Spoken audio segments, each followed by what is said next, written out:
So thank you so much, everybody, for joining us. This is really wonderful to see this turnout. So good evening slash good afternoon, depending on where in the country you are. Thank you for joining us, Canadian Doctors for Medicare, for a conversation on health systems advocacy during COVID-19. My name is Alice Cavanagh, and I'm an MD PhD student at McMaster. I'm Kavya, and I'm an MD student at Calgary, and Alice and I are both medical student board members of Canadian Doctors for Medicare. So a bit about CDM, Canadian Doctors for Medicare. CDM is a pan-Canadian organization that was founded by Dr. Daniel Martin in 2006. It's an evidence-based member organization composed of both physicians and friends who are dedicated to working to strengthen and preserve Canada's publicly funded healthcare system. So now since more folks are trickling in, we were just wondering a little bit more about you, the attendees, where you're joining us from, and whether you're a medical student, a resident, or a physician, or a friend. Please pop it in the chat box. We'd love to hear from you.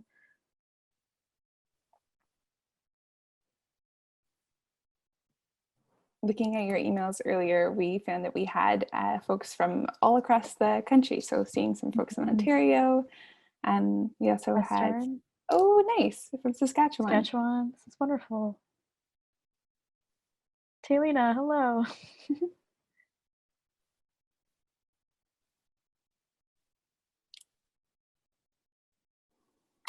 No matter where you're joining us from. Oh, and from Sherbrooke, amazing, cool. Oh, cool, wow. This is so exciting. Jeannie. Thank you all so much for joining us. So before we spend too much time talking about, we've talked a little bit about us, but we also want to introduce our panel. This evening, we're thrilled to be joined by Dr. Mel Bechard and Dr. Monika Dutt. Regretfully, Dr. Ratti wasn't able to join us at the very last moment, but we're still thrilled to have both Mel and Monika, Dr. Bechard and Dr. Dutt, here to join us. So you folks, if you wouldn't mind, you can hop back onto the video now. Oh, wonderful, you're there. Kavya. Okay, so I'll start by introducing Dr. Bechard. Dr. Bechard completed medical school at the University of Toronto's Mississauga campus and is currently doing, completed a PEDS residency at Sick Kids. She's currently a fellow in pediatric emergency medicine at the Children's Hospital of Eastern Ontario in Ottawa. Throughout her medical training, Dr. Bechard has been passionate about medical education and health systems leadership, having served on the boards of the Canadian Federation of Medical Students, which many of you are part of, Canadian Doctors for Medicare, the Professional Association of Residents of Ontario, and Resident Doctors of Canada. Dr. Bechard hopes to enhance member engagement in the CDM, advocate for healthy public policy, and advance diverse representation and medical leadership.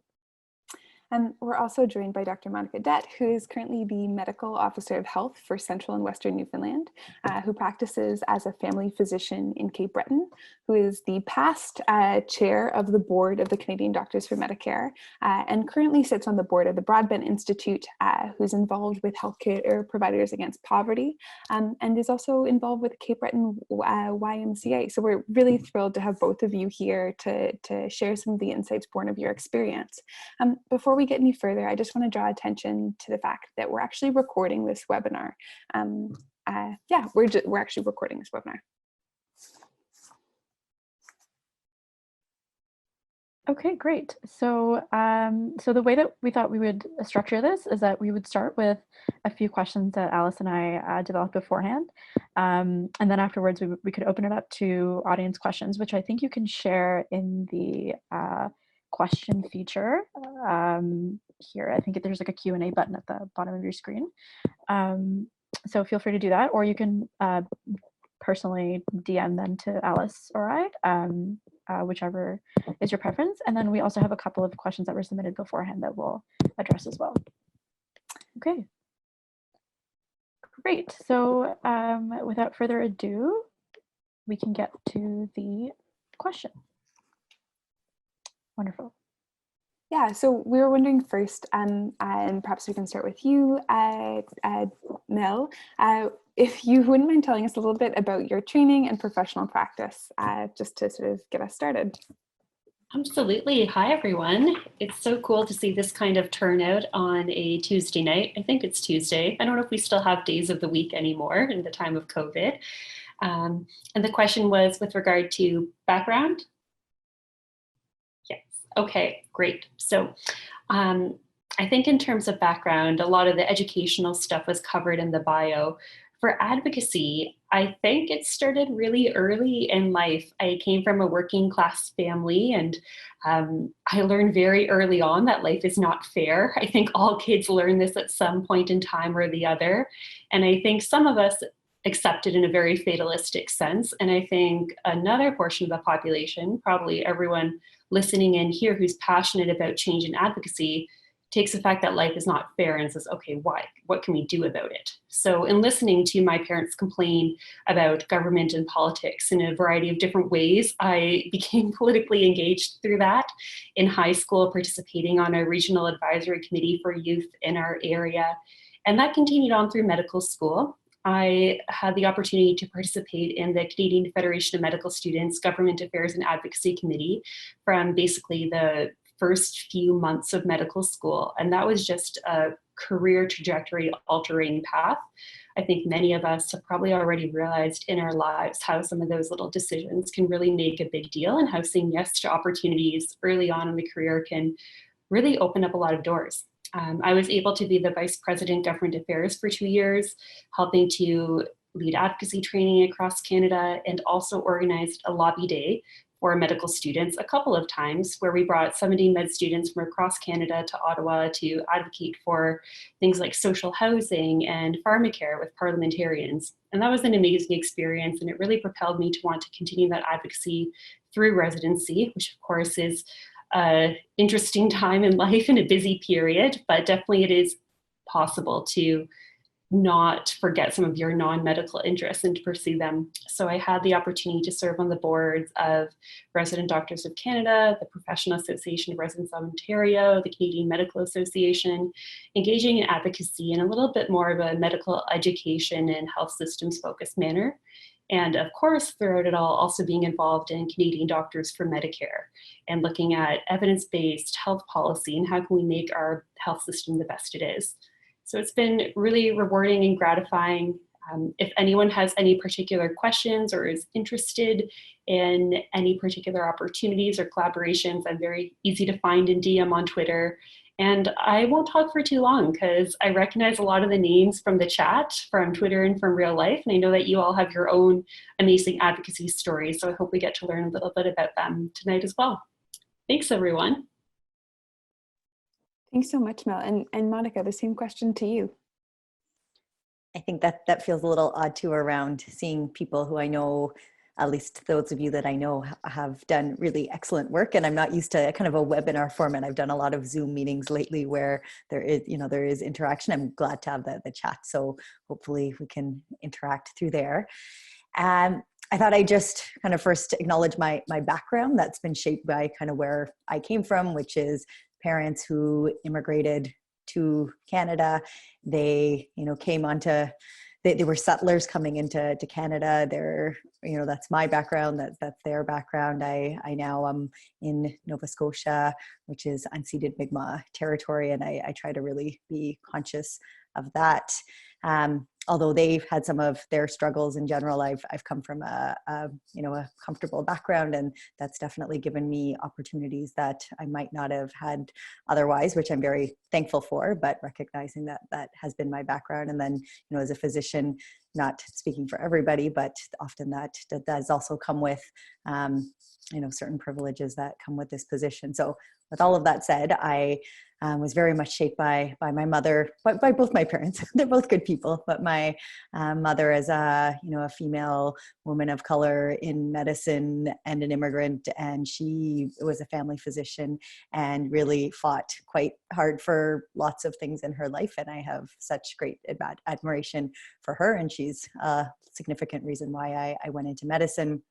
Although before medicine, I did do an undergrad in arts and science, which I know there's at least one of you in the audience from that program. And to be honest, I wasn't sure I would go into medicine when I went into that program. It's I think liberal arts is my background. And I feel like that's probably, it ended up being a fantastic background for medicine, but just in general, it just really got me thinking more about the world and my place in it. And I had a fantastic thesis advisor there, and it was a woman. I don't know if anyone would know Dr. Joanna Santa Barbara. She's a child psychiatrist who was at McMaster at the time, and she was also president of Physicians for Global Survival. And so to have her as my thesis advisor, I did a thesis around women and peace building movements. I did my women's studies minor in undergrad. And so that was kind of a beginning of thinking about, wow, look at these physicians who are doing really amazing work, both as clinicians as well as advocates. And they were really inspiring to me.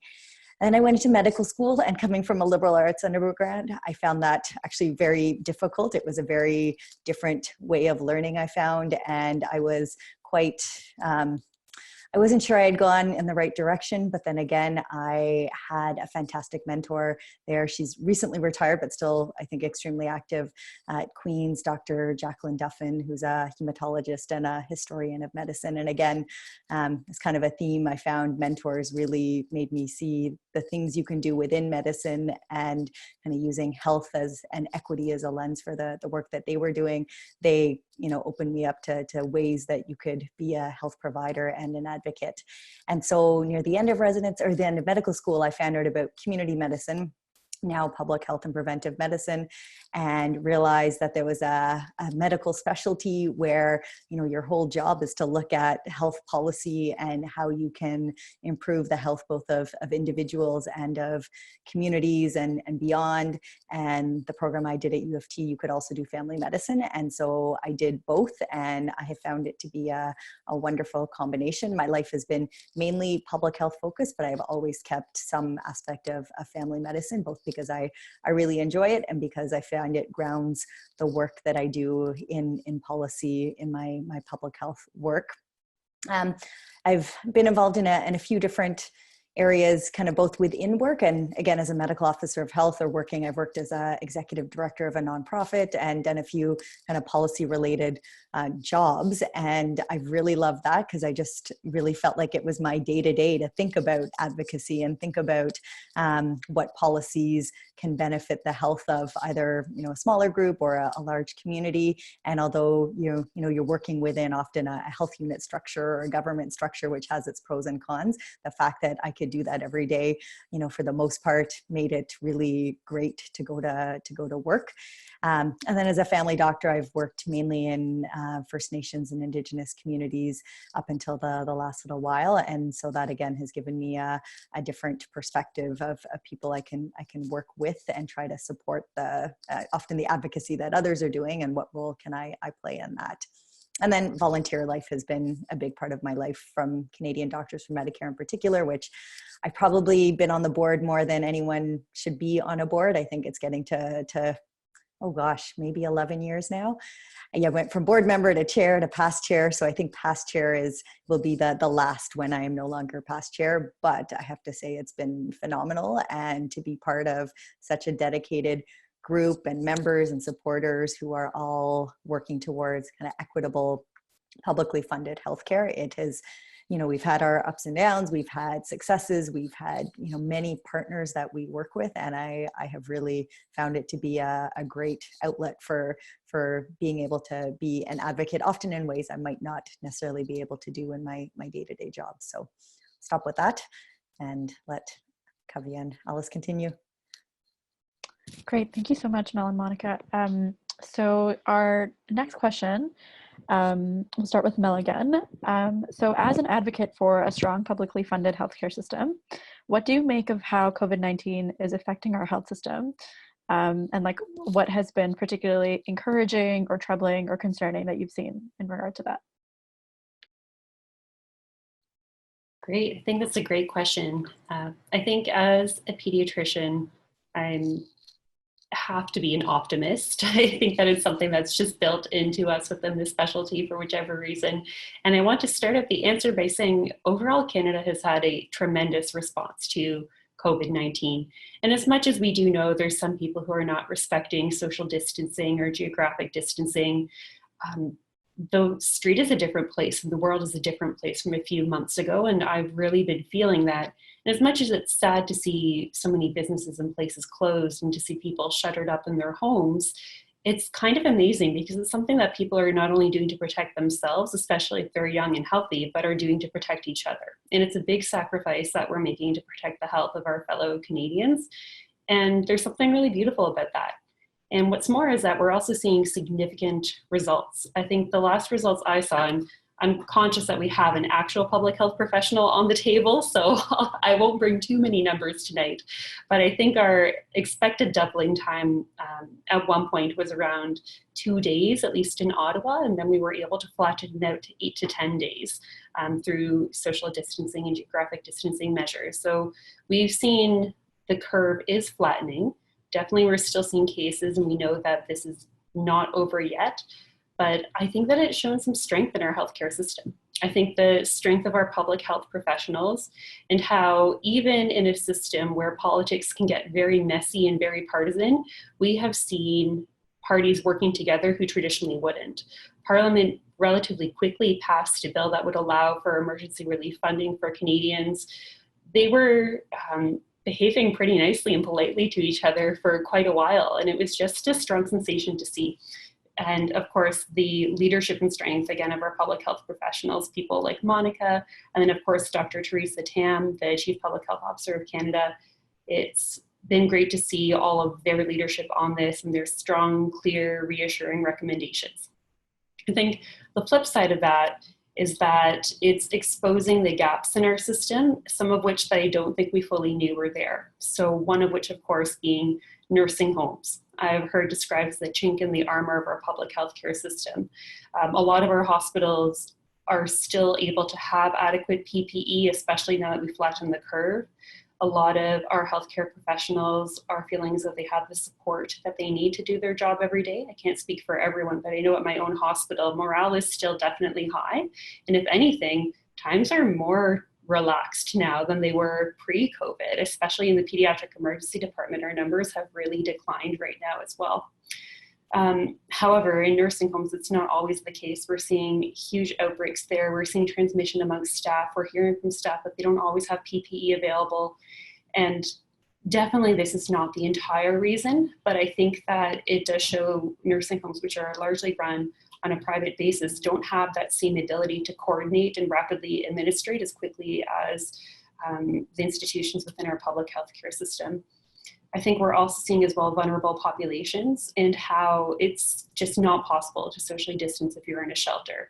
And just seeing online some of the pictures of bunkers where people would be staying instead of a shelter while we have all these empty hotels, it is a frustrating situation to be in. And I think we're seeing that, like everything, when we have a challenge, there's the haves and the have-nots. And I think life is pretty good for the haves and we're having huge victories there. For the have-nots, unfortunately, life is getting worse. So that's a lot of info. I'll stop talking there, but I am very curious what Monika has to say on the matter.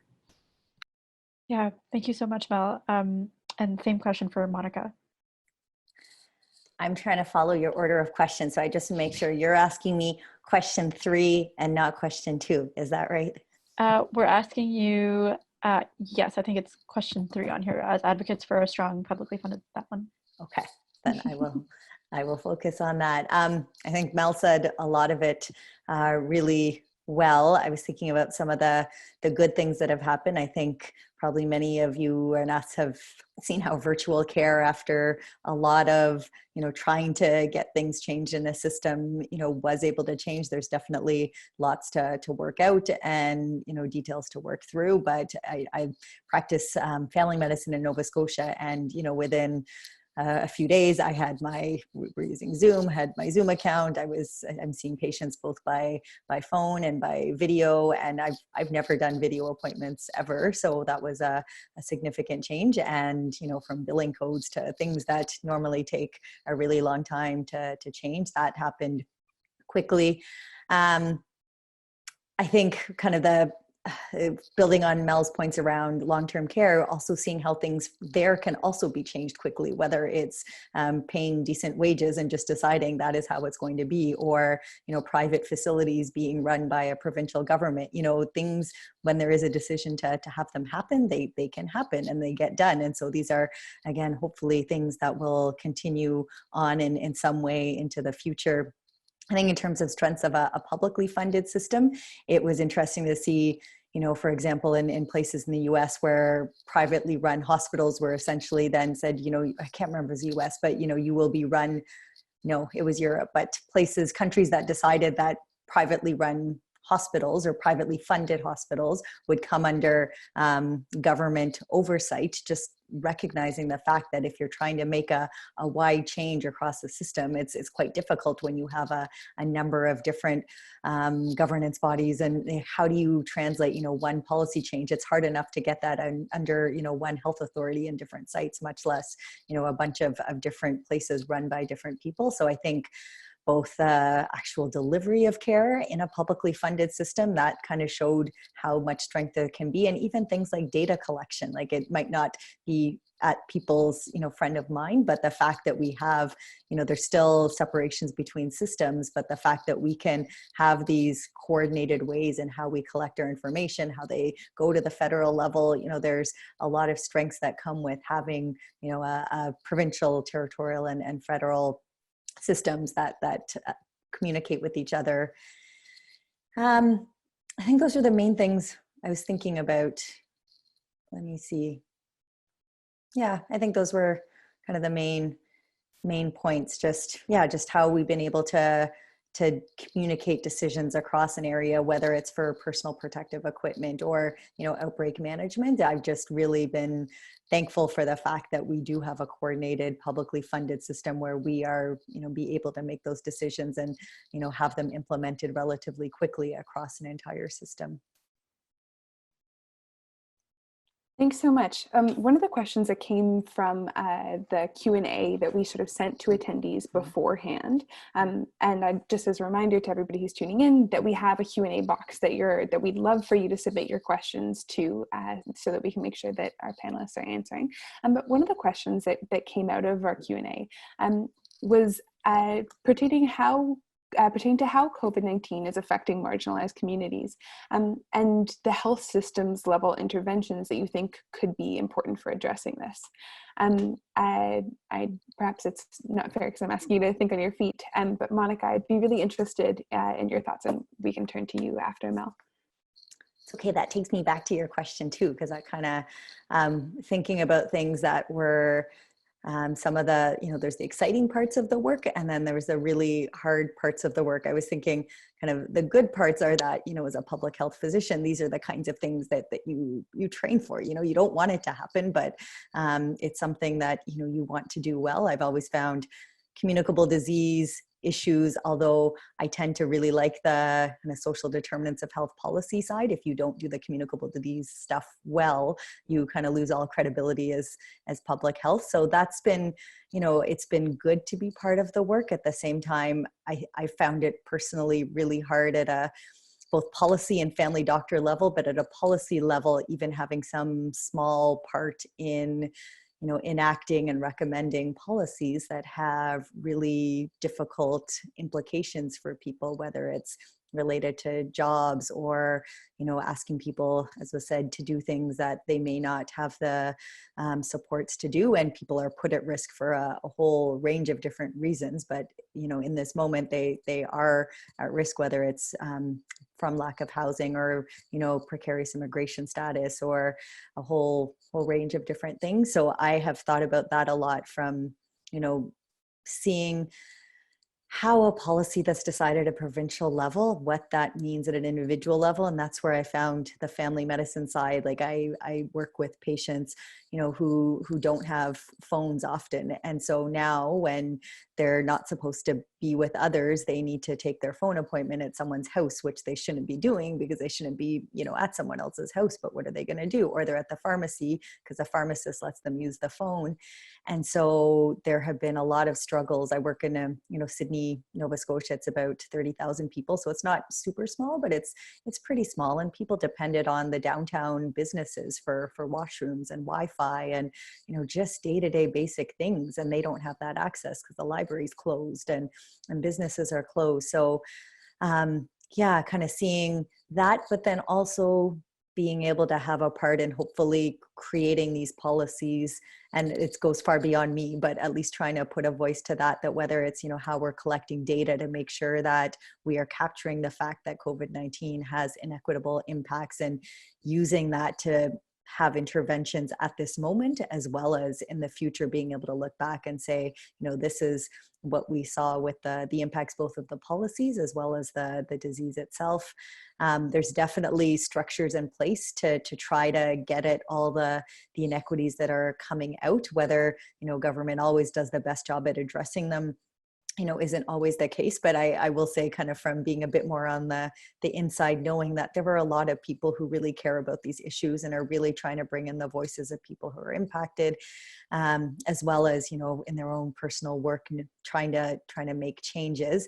I really appreciate also the voice of advocates though too, because when you kind of have this dual role, I like having the pressure that gives you a reason to say we need to do this because people have brought this to light. And I think that's also really helpful. So whether you're advocating kind of more quietly on the inside or from the outside, or you're on the inside and being loud, like there's different ways to advocate. And I think in particular, being an MOH often shows me that because, sometimes people may not see what you're doing and they might think you're doing nothing, and maybe you're not, but often you might be trying to change something, and it's not always, through really public means.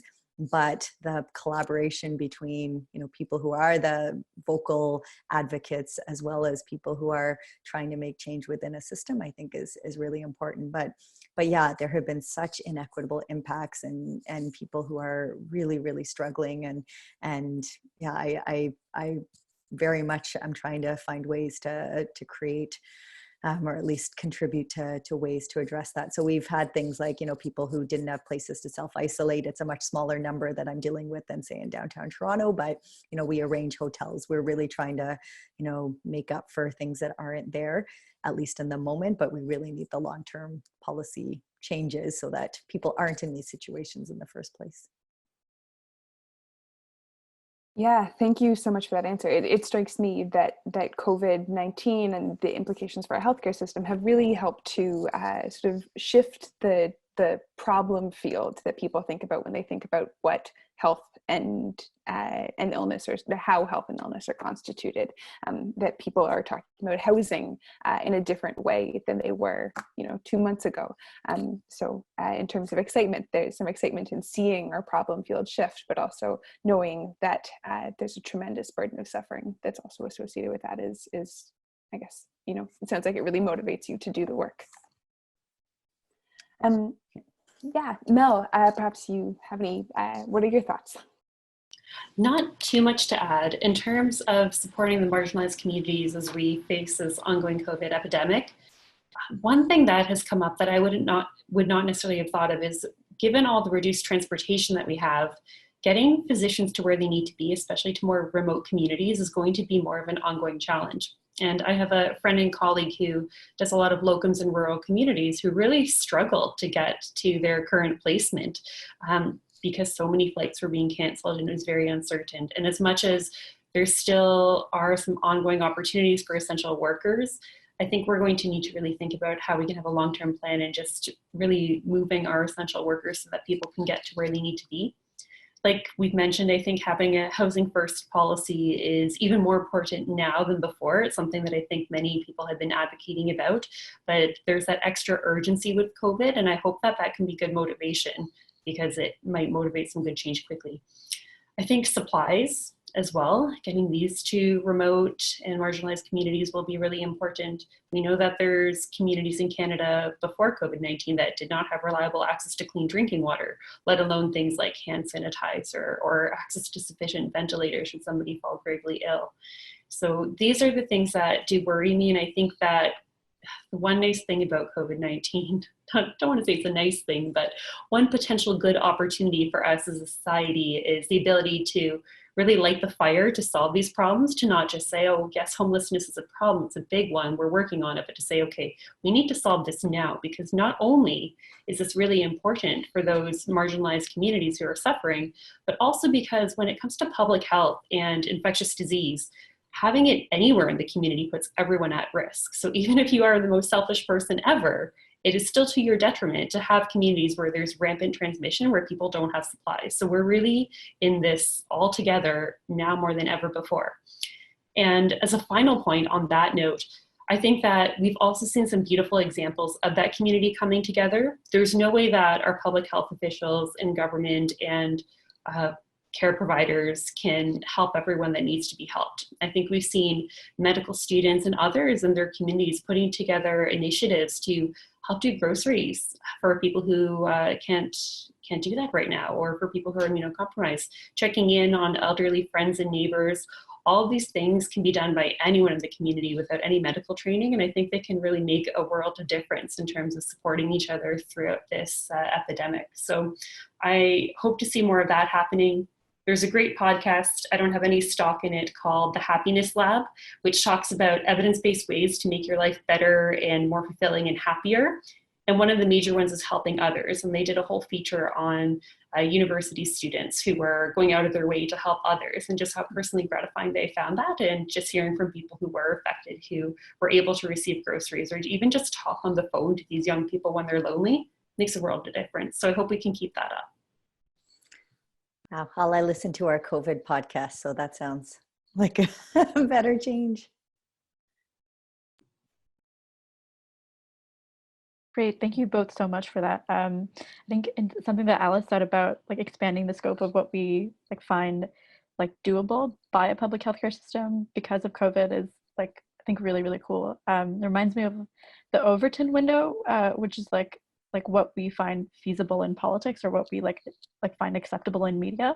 And like when that expands, sometimes it's a bad thing, but like when we expand the scope of what's like possible in universal healthcare, I think that can only be good.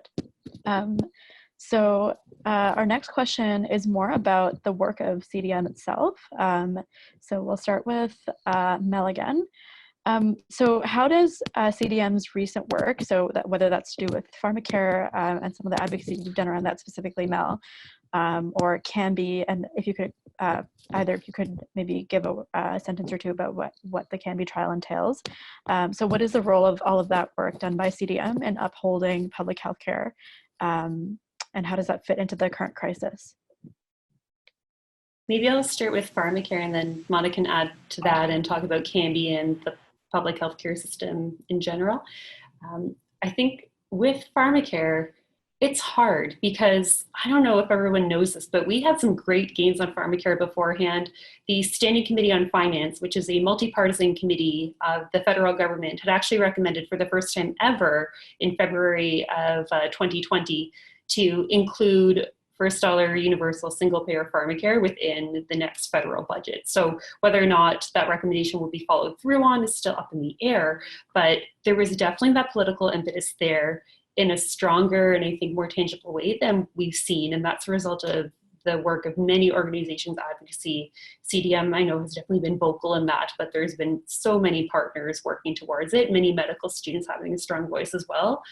And then COVID happened, and the whole world was turned upside down socially and economically. And given what we're facing with the economy, I think many people are going to be saying now more than ever, how are we possibly going to afford Pharmacare? How can we possibly learn to pay for everyone's medications when our economy is probably facing the greatest challenge in the past 100 years at least? And I think the typical response to that is we can't afford not to have Pharmacare.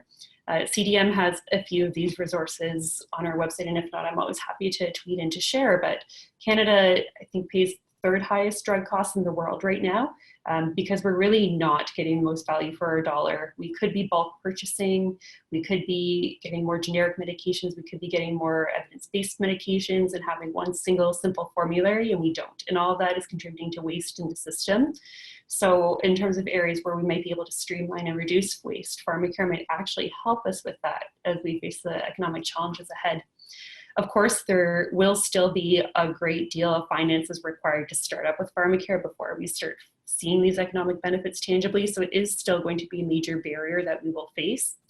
One other thing too that's come up is that many places are restricting refilling of prescriptions to 1 month, which for many people who are paying dispensing fees really increases the cost. If you were previously paying $12 every 3 months to get your medications, now all of a sudden it's $12 every month. And for people who are living on social assistance or have limited income, that actually makes a big difference. So we've seen, I believe it was Nova Scotia, correct me if I'm wrong, was a province that decided to help pay for some of the seniors' dispensing fees for some of these medications in order to provide access more easily. So I think people are learning now more than ever, especially as people face joblessness and being in precarious economic situations themselves. They realize that their essential medications shouldn't be tied to having a job. And I think that there is a potential for COVID-19 to further increase their Pharmacare momentum and hopefully not halt it outright.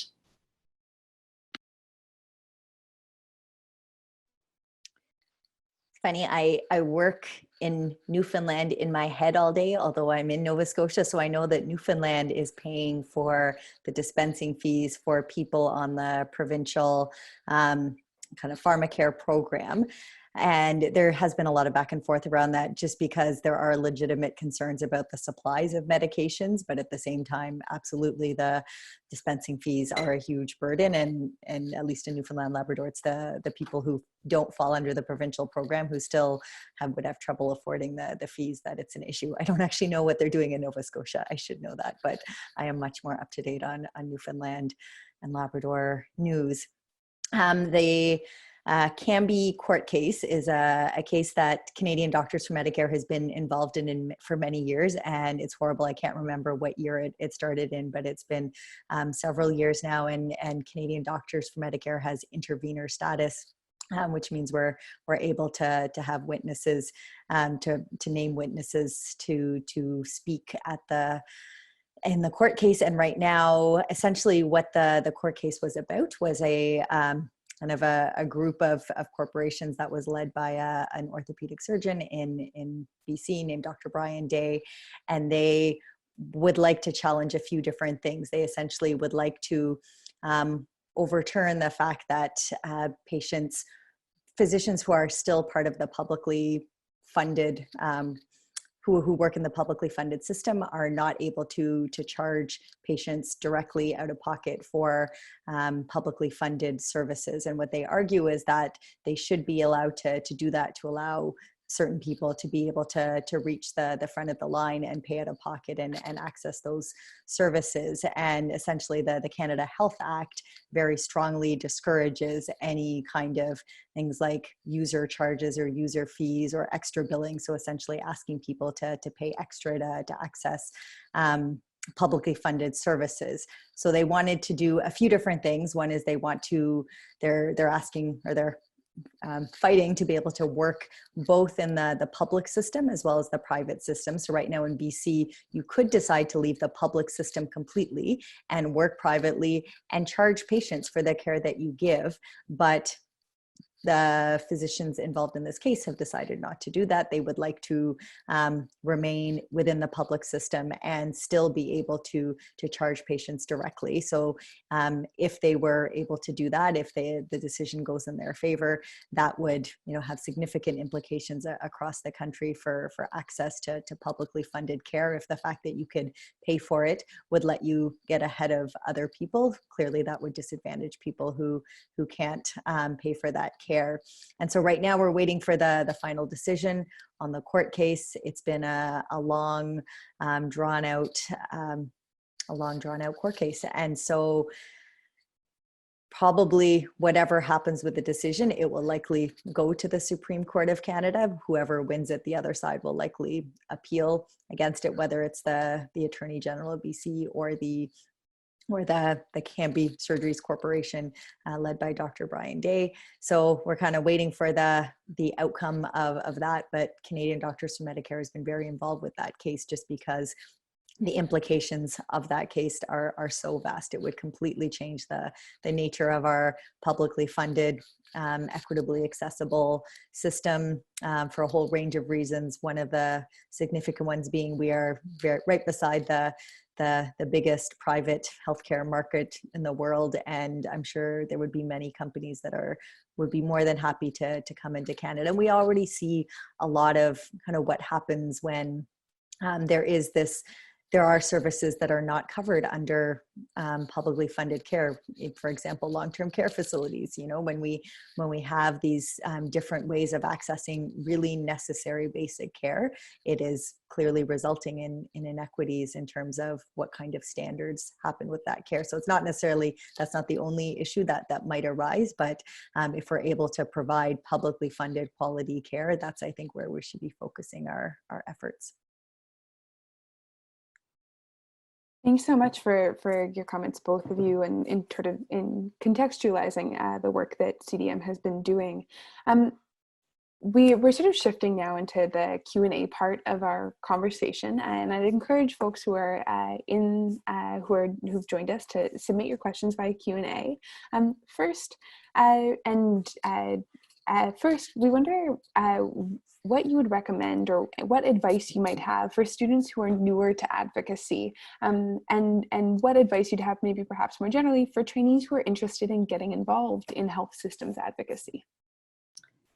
I can start with that. I'll try to be more succinct. I'll try, but I'll probably fail so that we can get to more questions.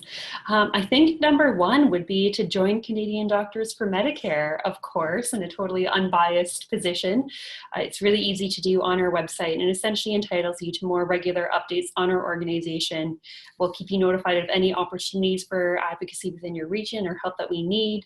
And I think Kavya and Alice might be talking as well about even starting your own CDM student chapter and having groups of like-minded individuals in your region connect, perhaps even over Zoom rather than in person these days, to talk about locally relevant initiatives.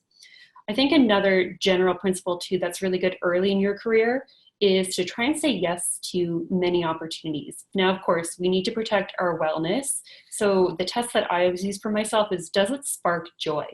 And if I get an opportunity here, oh, that sounds like it could be kind of cool, and I get that innate sense of, oh, I kind of want to do that, or I'd be jealous if somebody else did that, that's when I know I'd like to do it. Whereas if there's something where I think, oh yeah, that could be a good opportunity, but you don't feel that innate sense of really wanting to, you can pass it up, because our time, of course, is limited. I think getting involved through your organizations, there's so many organizations doing good work. We know the Canadian Federation of Medical Students, your resident organizations. There's also Health Providers Against Poverty, primarily based in Toronto, that have been working on these sorts of things, as well as the Canadian Association of Physicians for the Environment, or CAPE, if you're really active into climate change and the impacts on health. Those are some great avenues to pursue. And even irrespective of those organizations, something that you can do on your own is really reading the news. It sounds really basic, but just using it as a way to stay informed about policy proposals and what's coming up. I saw there was a question about, how do we advocate for equity-focused policies in the time of emergency preparedness? And I think the best way to know what's going on is to really follow your news, to have a social media, follow your local city council or province to see what the policies are, because that's kind of the first starting point to knowing what the barometer is and whether or not there is an appetite for change. Another thing too that any one of us can do is writing an op-ed.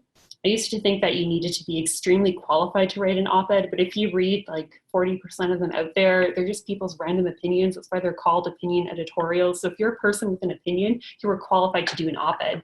And I'm sure that all of us here, having had our background and having had at least some involvement with the health system, can have useful perspectives to bring.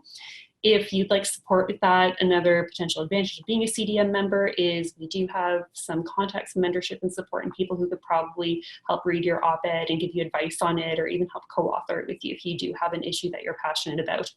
I can't promise, depending on what your issue is, if it's like cats are better than dogs, we won't necessarily take on every pet issue, pun intended, but there is the opportunity to collaborate on initiatives like that. And that's a great way to get the word out and to spread the advocacy.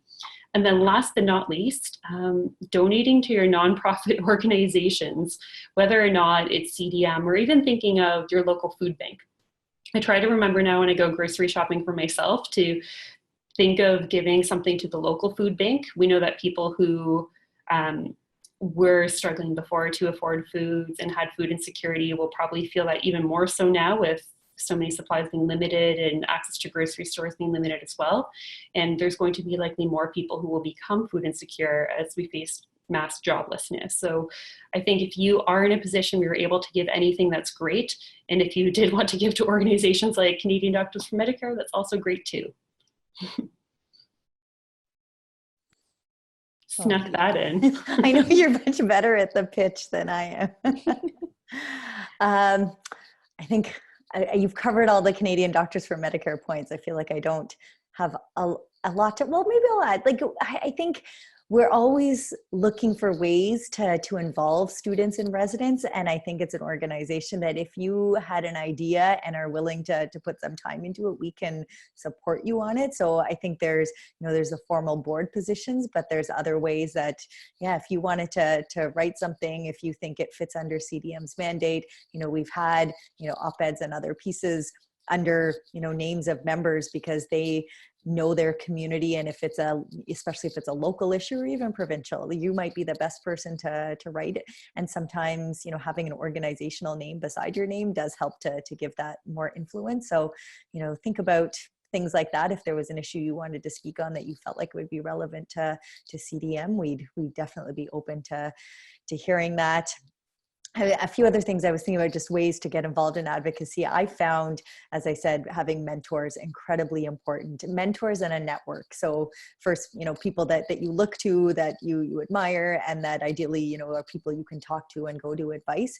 And I've really found, though, having a network, which I found through CDM, which is another great thing about it, that you'll have a network of other students and residents and physicians across the country that, you get to know each other, and you'll probably stay in contact for many years. You find you often come across the same people, over and over in different advocacy issues. And it's just a great way to meet really motivated people. And so that's another thing, both networks in general, as well as the benefits of CDM. And I feel like I want to do a little bit of a pitch for smaller and rural communities. I don't know that if I need to pitch to all of you, because some of you may already be convinced, but I grew up in Southern Ontario, but through residency, medical school, and after, I've worked almost entirely in small northern rural communities. And I really loved it for the fact that you get to know your local issues so well, and you can get really involved locally, but you can still stay super connected, provincially and nationally. You're still able to stay quite involved with all kinds of stuff through technology. And it's just been something I hadn't expected until I did, one placement in Iqaluit in med school, and realized I really, really liked being in smaller communities and learning about, in particular, Indigenous history and Indigenous communities. And so that kind of, just being open to experiences, because there could be some direction that it takes you that you didn't expect. And then you look back and think, I'm really glad I went that way. As also coming from an arts background, I also always encourage, whatever your creative outlet is, I think as much as possible, trying to keep that going, whether it's reading or writing and of course, physical activity. We always need to still have a system that supports that. It's not enough to just say, you need to be well and take care of yourself. Ideally, we're in environments that will, support us to do that. But, I try to set, a minimum of 30 minutes each day of running or biking or something. And if I can do that 30 minutes, I'm happy. If I can do more, that's great. And being outdoors, I feel like is also really, really important, just for creativity and mental wellness, and being a better advocate when you're back in whatever place you're doing that work. yeah, and then you can, like Health Providers Against Poverty that Mel mentioned, like you can create things. There was myself and another nurse in Nova Scotia. We started a Nova Scotia chapter. It's still been, we're mainly social media and not meeting as a group so much, but yeah, you can just, if you feel like something's missing, you can create it, whether it's a CDM chapter or something else you're excited about. I think there's always scope for people who are willing to put the time into doing something. And I'm sure you're already time-filled, or not time-filled, lack of time-filled lives. But yeah, I think if you were really excited about something, either going through a channel that already exists or trying to create it yourself is something you can always consider doing. Great. Thank you so much, Monika. So our next couple of audience questions, I think, fold well together. So there's one from Kavya that asks, how can students with personal experiences of marginalization, which are exacerbated by COVID-19, for example, and who have extensive contacts with other folks in their communities in similar circumstances, leverage that lived experience to advocate for change? And I think that also ties in well with another question from an anonymous attendee that asks about advocating from inside the game versus outside of it as a health professional, and like how that influences the goal that you're hoping to achieve, and then your experience with successes or setbacks from either strategy, being an insider or an outsider. I can try to start with question one. You know, I've definitely seen a lot of advocacy happening around different issues related to COVID-19. A lot of my network tends to be Toronto based, but whether it's actually CDM has also been involved with advocacy around access to healthcare for people who, irrespective of your immigration status. And we've had one board member in particular with a goal who's been quite involved with that. And now CDM is supporting that work and being involved with that issue. There's, you know, advocacy happening around, you know, the biases that existed before still exist now, and especially around policing. There are people who are, you know, speaking out around what's sometimes either is or seems to be inequitable enforcement of policy. So I think that's one area, knowing that people who are marginalized might be treated differently, whether it's by healthcare or law enforcement. There are people, you know, depending on where you are, I'm sure there are like-minded people that you might be able to connect with who are looking at what's happening in your jurisdiction and what are some of the key things that are happening. I know there's research that's happening. I've been in touch with a few different people involved with research. So that might be another avenue. Like if you wanted to connect later, if there were, or others, if there were, you know, specific area that you're interested in. You know, there's so much happening right now. There are grants right now for people wanting to really look at, you know, how is this impacting marginalized groups and what does that mean right now? And so what can we do at this moment to try to address that, as well as long-term understanding the impacts. And then I appreciate knowing, just because it also informs kind of my work as a medical officer of health. So you can always also try to connect with people in your area who may be in public health or elsewhere that might be able to take some of that information and integrate it into the work that's being done.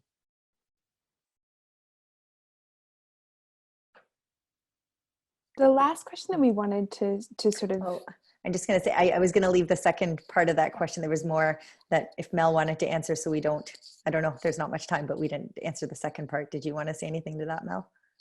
Sure. I think briefly, for anyone who's had personal experience being marginalized, obviously I'm not the best person to speak about that as somebody who is white and cisgendered, but at the same time, I would say that what moves people are not necessarily stats and numbers, but are stories. And if you have stories about how marginalization has affected you in the times of COVID or in accessing healthcare in general, those are powerful. And please, please, please always feel empowered to speak them.